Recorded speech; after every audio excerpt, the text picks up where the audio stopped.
আমি একটি হাদিস শোনাচ্ছি আপনাদেরকে।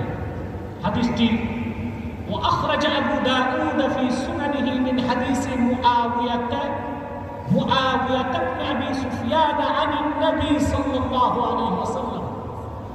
হযরত মুআবিয়া ইবনে আবি সুফিয়ান থেকে হাদিসটি ইমাম আবু দাউদ তার সুনানে উল্লেখ করেছেন। قال ألا إن من قبلكم من أهل الكتاب افترقوا على 72 ملة وإن هذه الملة ستفترق على 73 76 في النار وواحدة في الجنة। রাসূলুল্লাহ সাল্লাল্লাহু আলাইহি ওয়াসাল্লাম ইরশাদ করেছেন, তোমাদের পূর্বে যারা ছিল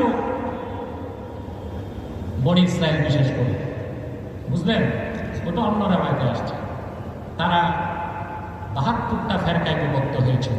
কটা ফেরকায়? অন্য রাওয়ায়াতে এসেছে মুসা নবীর সময় বনি ইসরায়েল 71 ফেরকায় ভাগ হয়েছে, ঈসা নবীর সময় 72 ফেরকায় ভাগ হয়েছে। আল্লাহর হাবিব বলেছেন, আমার উম্মত 73 ফেরকায় বিভক্ত হবে, 72টাই জাহান্নামে যাবে, একটা ফেরকা জান্নাতে যাবে। ওই ফেরকাটার নাম আহলুস সুন্নাহ ওয়াল জামাআহ। তাদের নাম কি? আহলুস সুন্নাহ ওয়াল জামাআহ। আহলুস সুন্নাহ, সুন্নাহ কি? আম্মা সুন্নাতু ফাহিয়া মা সান্না রাসূলুল্লাহ সাল্লাল্লাহু আলাইহি ওয়াসাল্লাম ওয়াল জামাআতু মাত্তাফাকা আলাইহি আস-সাহাবা। রাসূলুল্লাহ সাল্লাল্লাহু আলাইহি ওয়াসাল্লাম নীতি হিসেবে যেটা নির্ধারণ করেছেন ওটাই হচ্ছে সুন্নাহ। আর রাসূলুল্লাহ সাল্লাল্লাহু আলাইহি ওয়াসাল্লামের নীতির অনুসরণে যে বিষয়ে সাহাবায়ে কেরাম একমত হয়েছে ওটা হচ্ছে জামাত। ওটা কি? জামাত। এটার অনুসরণে হচ্ছে আহলুস সুন্নাহ ওয়াল জামাত। তাহলে আহলুস সুন্নাহ ওয়াল জামাতের মধ্যে মাসলাকগত দ্বন্দ্ব থাকতে পারে, কারো টুপি গোল, কারো লম্বা, কেউ মিরাজ রূপে দাঁড়ায় সালাম করবে, কেউ দাঁড়ায় সালাম করাটাকে ফরজ ওয়াজিব মনে করলো না, বসে থাকলো। এগুলো হচ্ছে মাসলাকগত দ্বন্দ্ব।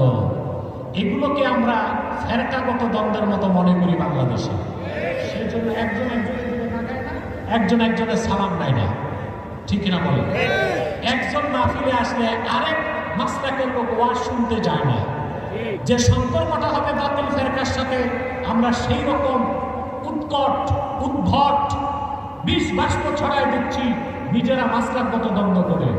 এটা আমাদের ভবিষ্যৎকে অন্ধকার করবে এবং কাফের মুশরিকদেরকে তাদের স্বার্থ হাসিল করার জন্য বাংলাদেশে একটা বড় ধরনের সুযোগ করে দিবে। মাসলাক আমারটা আমার থাক, তোমারটা তোমার থাক। এখন তুমি যখন ফতোয়া দিবা আমাকে বেদাতি, আমি তো তখন তোমার দাঁত গণব। সূত্রপাত এখানে। এখন একজন বলবে আপনার টুপি নাকি সুন্নত নাকি,